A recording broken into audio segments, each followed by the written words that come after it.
Hello दोस्तों, मेरे channel पर आपका बहुत बहुत स्वागत है। आज जो है हम लोग बात करेंगे कि प्रतियोगिता परीक्षा की तैयारी लाखों की संख्या में लोग करते हैं, लेकिन सफलता जो है वो सबको प्राप्त नहीं होता है ना। तो आखिर वो कौन कौन सी ऐसी गलतियां हैं जो एक प्रतियोगिता परीक्षा की तैयारी करने वाला छात्र करता है और असफल रह जाता है ना। तो उन गलतियों के बारे में जो है सो हम लोग आज चर्चा करेंगे और ये जानने का प्रयास करेंगे कि आखिर किन गलतियों के कारण किसी भी परीक्षार्थी परीक्षा पास करने से वंचित रह जाता है, कोई भी परीक्षार्थी, ठीक है ना। देखिए, सफलता के लिए अगर हम लोग देखें तो सफलता के लिए लक्ष्य के प्रति दृढ़ निश्चय की भावना बहुत ही जरूरी है।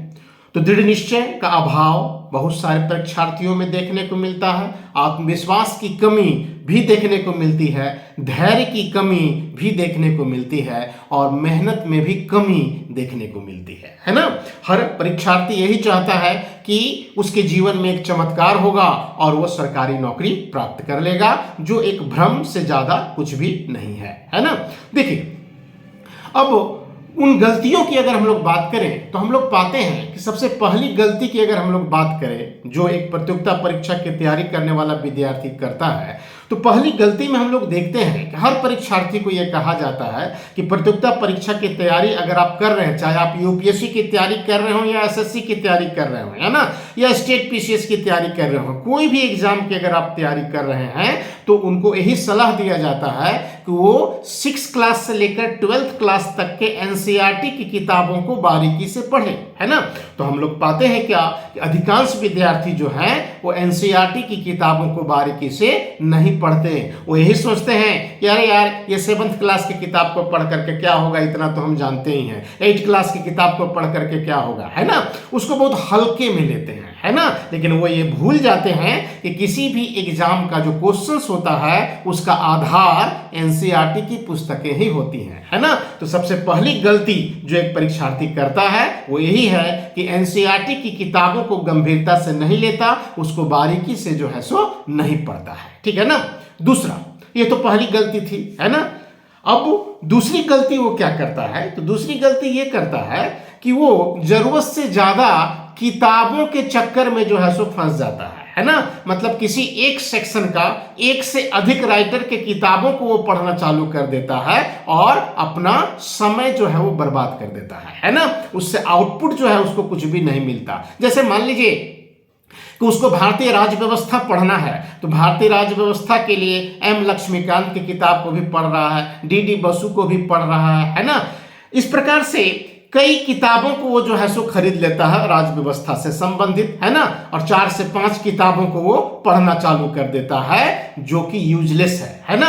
एक ही किताब को आपको जो है सो बार बार पढ़ना है, इसीलिए हम कहते हैं कि 100 किताब को एक बार पढ़ने से अच्छा है कि एक किताब को 100 बार आप पढ़िए, अगर सफलता चाहिए तो, है ना। साथ ही साथ हम लोग ये भी देखते हैं कि वो नोट्स के चक्कर में फंस जाता है। वो सोचता है कि फलना इंस्टीट्यूट का नोट्स ले लें, इस इंस्टीट्यूट का नोट्स ले लें, कई इंस्टीट्यूट के नोट्स के चक्कर में जो है सो वो फंस जाता है, उलझ करके रह जाता है और वहां पर अपना समय जो है वो बर्बाद कर देता है ना। तो दूसरी गलती कि ज्यादा किताब आपको नहीं पढ़ना है ना। अगर आप पढ़ रहे हैं तो, है ना, किसी भी एक सेक्शन के लिए एक मानक पुस्तक को जो है सो आधार बनाइए और उसी को जो है सो आप बार बार पढ़िए, है ना। तो ये आपके लिए लाभकारी होगा, अन्यथा क्या होगा कि आपका समय बर्बाद होगा और आउटपुट आपको कुछ भी नहीं मिलेगा, है ना।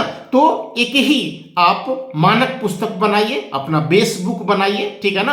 अब हिस्ट्री है, ज्योग्राफी है, पॉलिटी है, इकोनॉमी है, साइंस है, मैथ है, रीजनिंग है, या जो भी सेक्शन है जीएस का, उसका एक टेक्स्ट बुक बेस बुक के रूप में आपका होना चाहिए। उसी को भगवत गीता की तरह जो है सो आप पढ़िए, है ना। नोट्स के चक्कर में नहीं रहना है, क्योंकि एग्जामिनेशन हॉल में सारा नोट्स लोग भूल जाते हैं। जो समझ विकसित जो किए होते हैं वही एग्जामिनेशन हॉल में जो है सो काम आता है ना। तो समझ को जो है सो विकसित करना है ना। नोट्स के चक्कर में आपको नहीं रहना है, ठीक है। फिर हम लोग पाते हैं कि तीसरी गलती जो विद्यार्थी करता है वो यही करता है कि कोचिंग के चक्कर में फंस जाता है ना। बड़े बड़े शहरों में, है ना, बड़े बड़े कोचिंग संस्थाएं हैं, एक ब्रांड के रूप में स्थापित हैं, है ना, जिनका अपना एक माया जाल है। कई तरीकों के माध्यम से वो विद्यार्थियों को अपने माया जाल में जो है सो फंसाते हैं, अपने माया लोक का भ्रमण कराते हैं, है ना। और विद्यार्थी जो हैं उसमें उलझ करके जो है सो रह जाते हैं, है ना। और गलत कोचिंग का जो है सो सिलेक्शन कर लेते हैं, जिसमें उनका पैसा भी जो है सो बर्बाद होता है और आउटपुट उनको कुछ भी नहीं मिलता है ना। इसलिए कोचिंग सिलेक्शन में बहुत बारीकी अपनाइए, सोच समझकर अच्छे टीचर का जो है सो आप चयन कीजिए, अच्छे कोचिंग का जो है सो आप चयन कीजिए, जिसका जो पूरी तरह से व्यवसायिक ना हो, है ना। मतलब कि आज हम लोग जानते हैं कि कोचिंग इंस्टीट्यूट, बड़े बड़े कोचिंग इंस्टीट्यूट में हजारों विद्यार्थी बैठे हुए हैं, टीचर आया, लेक्चर दिया, चला गया, भाई आपका कोर्स ये 9 महीने में खत्म हो गया, ये 1 साल में खत्म हो गया, है ना। न तो शिक्षक विद्यार्थी को नाम से जानता है ना, और न ही व्यक्तिगत रूप से जो है सो किसी से कोई संपर्क रखता है। तो ये किस प्रकार का गुरु शिष्य संबंध है ना। इस प्रकार के संबंध पर तो सफलता संदिग्ध रहेगा ही, है ना। तो हम लोग पाते हैं क्या कि इस प्रकार की चीजों से बचने का प्रयास कीजिए, भेड़ चाल में मत फंसिए, है ना। हम लोग जानते हैं कि जैसे एक भेड़, जो सबसे सामने वाला भेड़ होता है, वो जिस रास्ते जाता है दूसरी भेड़ें उनको फॉलो करने लगती हैं और उसी दिशा में जो है सो बिना सोचे समझे चल देती हैं, जिनको भेड़ चाल हम लोग कहते हैं। तो आज भी बड़े बड़े शहरों में हम लोग पाते हैं क्या कि विद्यार्थी भेड़ चाल में फंस जाते हैं। जिस कोचिंग का ब्रांडिंग बढ़िया तरीके से किया जा रहा हो, लोग उधर जो है सो चले जाते हैं और फंस जाते हैं। इसलिए कोचिंग के सिलेक्शन में जो है सो आपको बहुत ही विचार करना चाहिए, सोच समझ करके किसी कोचिंग को आप ज्वाइन कीजिए। ऐसे तो कोचिंग आवश्यक नहीं है सफलता के लिए, है ना। फिर भी अगर अच्छा कोचिंग आपको मिलता है तो वह आपको तैयारी में एक इन्वायरमेंट जरूर जो है सो प्रोवाइड करता है, एक मार्गदर्शन जरूर उपलब्ध कराता है एक कोचिंग इंस्टीट्यूट, एक अच्छा टीचर, क्योंकि उनके पास वर्षों का अनुभव होता है जिसका उपयोग आप सफलता के लिए कर सकते हैं, है ना। लेकिन कोचिंग सिलेक्शन में जो है सो आपको सावधान रहने की आवश्यकता है, क्योंकि कुकुरमुत्ते की तरह जो है सो कोचिंग इंस्टीट्यूट जो है सो खुल रहे हैं, खुल चुके हैं, और कई तरह से जो है सो बच्चों को एक शिकार के रूप में जो है सो फंसाया जाता है। तो इससे बचने का जो है सो आप प्रयास कीजिए। बड़े बड़े शहरों में ये खूब हो रहा है, ठीक है। फिर चौथी गलती जो विद्यार्थी करता है वो यही करता है, खास करके यूपीएससी वगैरह के एग्जाम में हम लोग पाते हैं क्या कि ऑप्शनल जो सब्जेक्ट है उसको बार बार बदलता है ना। अगर पता चला कि इस साल के रिजल्ट में फलना लड़का फलना ऑप्शनल के साथ पास हुआ, तो वो लड़का भी अपना ऑप्शनल चेंज कर देता है ये सोच करके कि भाई इस ऑप्शनल के साथ हम भी पास कर जाएंगे। ऐसा नहीं होता। आप सोच समझकर अपना ऑप्शनल पेपर जो है सो सेलेक्ट कीजिए और जी जान से जो है सो उसकी तैयारी आप कीजिए, है ना। ऐसा नहीं है कि ऑप्शनल जो सब्जेक्ट है तो किसी एक ही ऑप्शनल सब्जेक्ट से ज़्यादा रिजल्ट होते हैं। सभी सब्जेक्ट से जो है तो ज़्यादा रिजल्ट होता है, समान रिजल्ट होता है। आप क्या लिखे हैं ये महत्वपूर्ण है, विषय बहुत ज़्यादा महत्व यहाँ नहीं रखता है ना। तो इसीलिए ऑप्शनल पेपर को बार बार चेंज नहीं करना है। अगर आप जेपीएससी वगैरह के एग्जाम देते हैं तो इसके मुख्य परीक्षा में भाषा का जो पेपर है उसको भी बार बार जो है सो आप चेंज मत कीजिए। एक बार जो डिसाइड कर लिए हैं उसी पर जो है सो कंटिन्यू रहिए। मतलब कि ऑप्शनल पेपर को बार बार चेंज नहीं करना है, ये विद्यार्थी करते हैं जो उनकी चौथी गलती होती है ना। फिर अगर हम लोग पांचवी गलती की अगर हम लोग बात करें तो हम लोग पाते हैं कि हिंदी बेल्ट के जो विद्यार्थी होते हैं उनका अंग्रेजी जो है वो कमजोर होता है ना।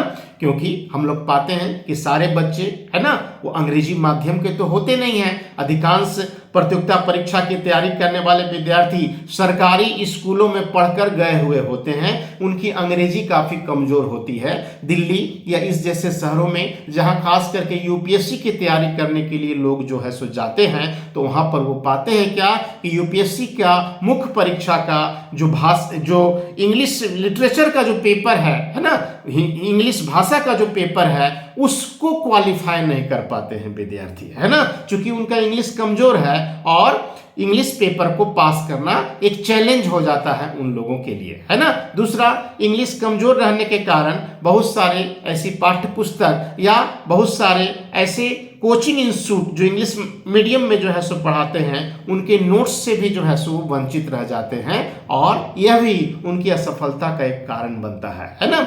इसलिए हम लोग यही देखते हैं कि आज सबको ये बताते हैं हम कि भाई अगर आपका अंग्रेजी कमजोर है तो अंग्रेजी को पहले आप जो है सो मजबूत कीजिए, है ना। अपने ग्रामर सेक्शन को मजबूत कीजिए। इंग्लिश इतना कम से कम आपका जरूर तैयार होना चाहिए कि आप जो है इंग्लिश में किसी भी विषय पर जो है सो पन्ना दो पन्ना लिख सकें और बोल सकें, है ना। इतना अंग्रेजी तो आपको आनी ही चाहिए, तभी आप कॉम्पिटिटिव एग्जाम को जो है सो पास कर सकते हैं, है ना। चाहे वो कोई भी कॉम्पिटिटिव एग्जाम हो, है ना। इंग्लिश बहुत ही जरूरी है, तो इसलिए इंग्लिश को इम्प्रूव करना आपको चाहिए ही चाहिए, है ना। तो ये एक गलती है कि बच्चे इंग्लिश को इम्प्रूव करने के लिए जो है सो कोई ठोस जो है सो प्रयास नहीं करते हैं, है ना, जिस वजह से कई जगहों पर जो है सो पिछड़ जाते हैं। ठीक है। फिर अगर हम लोग बात करें नेक्स्ट गलती की, तो हम लोग पाते हैं कि बड़े बड़े शहरों में जब बच्चे बच्चियां तैयारी करने के लिए जब जाते हैं तो वहां पर, है ना, जब तैयारी स्टार्ट करते हैं तो बहुत सारे लड़के गर्लफ्रेंड के चक्कर में, बहुत सारी लड़कियां बॉयफ्रेंड के चक्कर में फंस जाती हैं और अपना अधिकांश समय जो है वो प्रेम जाल में, है ना, जो एक यूटोपिया है ना, मतलब ऐसा कुछ होता नहीं है, वो एक प्रकार का आकर्षण है जिसमें वो जो है सो फंस जाते हैं, ठीक है ना। और पढ़ाई की जो दिशा है उनकी बदल जाती है, गड़बड़ा जाती है और वो जीवन में असफल रह जाते हैं। इसलिए अगर आप पढ़ने के लिए गए हैं, कोचिंग करने के लिए गए हैं, तैयारी कर रहे हैं, तो ये प्रेम वगैरह के चक्कर में जो है सो आप न फंसें, है ना। अपने लक्ष्य पर जो है सो फोकस करें और लक्ष्य को प्राप्त करने का प्रयास करें, ठीक है ना। हाँ, दोस्ती ठीक है, ठीक है, एक दूसरे की मदद करना भी बिल्कुल ठीक है, लेकिन इश्क, प्यार, मोहब्बत, इन सब चीजों के चक्कर में जो है सो आप मत पड़िए, क्योंकि इससे समय ही जो है सो बर्बाद होगा, हासिल कुछ भी नहीं हो पाएगा, है ना। जब नौकरी वगैरह लग जाए तो इश्क कीजिए, प्यार कीजिए, मोहब्बत कीजिए, जो करना है आप कीजिए, है ना। लेकिन तैयारी के क्रम में जो है सो इन सब चक्करों से जो है सो अपने को दूर रखिए, है ना। इसी में बुद्धिमानी है, ठीक है।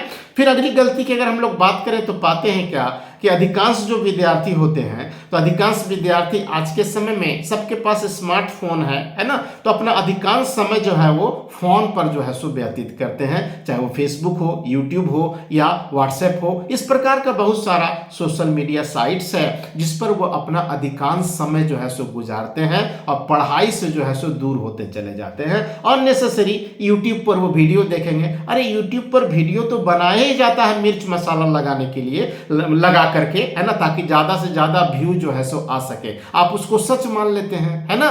तो इन सब चीजों से भी जो है सो आप बचिए, ठीक है ना। आप हमेशा ध्यान रखिए कि YouTube भी अगर आप देख रहे हैं तो ऐसे शिक्षकों के वीडियो को देखें जिनका उद्देश्य सिर्फ और सिर्फ जो है वीडियो के माध्यम से पढ़ाना है, अपना मार्केटिंग करना नहीं, पैसा कमाना नहीं, ठीक है ना। तो इसीलिए आप इन सब चीजों से भी जो है सो बचने का प्रयास कीजिए। किताब को जो है सो आप अपना सच्चा दोस्त बनाइए, क्योंकि वही जो है सो अल्टीमेटली आपके काम आने वाला है। तो ये सोशल मीडिया पर समय जो है सो आपको 9 के बराबर देना है, ठीक है। आज का जरूरत है आधा घंटा आप दे दिए, 1 घंटा आप दे दिए, ठीक है, लेकिन अधिकांश समय जो है सो आप पढ़ाई में दीजिए, इसी में बुद्धिमानी है ना। तो ये सब कुछ गलतियां हैं जो एक विद्यार्थी अमूमन देखा जाता है कि तैयारी के दौरान करता है ना। तो इन गलतियों को अगर आप नहीं करते हैं तो निश्चित रूप से सफलता का मार्ग आपका सुगम होगा और आप अपने लक्ष्य को जो है सो प्राप्त कर लीजिएगा, है ना। तो इन गलतियों को करने से बचें, क्योंकि एक सफल जो व्यक्ति होता है, जो जीत जाता है, वो कभी जो है सो अपनी जीत का मंत्र नहीं बताता। एक हारा हुआ व्यक्ति ही बताता है कि जीता कैसे जाता है, हमने क्या क्या गलतियां की हैं अपने जीवन में जिस वजह से मैं आज असफल हूं, है ना। तो एक हारा हुआ जो व्यक्ति होता है तो हमेशा उस हारे हुए व्यक्ति को सुने, उस हारे हुए व्यक्ति के द्वारा जो कहा जा रहा है उसको फॉलो आप करें, है ना। जीते हुए व्यक्ति को फॉलो मत करिए, हारे हुए व्यक्ति को देखिए कि आखिर उसने जीवन में क्या क्या गलतियां की, तैयारी में क्या क्या गलतियां की, क्या क्या गलतियां की कि उसको नौकरी नहीं हो सका, वो कोई एग्जाम क्रैक नहीं कर पाया, है ना। इसीलिए इन चीजों को अगर आप ध्यान में रख करके काम करते हैं तो जो भी 7 गलती हम आपको बताएं, ठीक है ना, इन 7 गलतियों को आप अपने जीवन में न करें यदि आप सफलता चाहते हैं तो। ठीक है, तो आज इस वीडियो में इतना ही। नेक्स्ट वीडियो में हम लोग कुछ अलग विषय के साथ जो है सो उपस्थित होंगे। वीडियो अगर अच्छा लगता है आप लोगों को तो उसको लाइक अवश्य कीजिएगा, है ना। नहीं लगता है तो डिसलाइक कर दीजिए, ठीक है ना। तो लाइक कीजिए या नहीं तो डिसलाइक कीजिए, कुछ तो आप दीजिए, है ना। आज इतना ही रहने दीजिए, नेक्स्ट वीडियो में फिर मिलते हैं। धन्यवाद।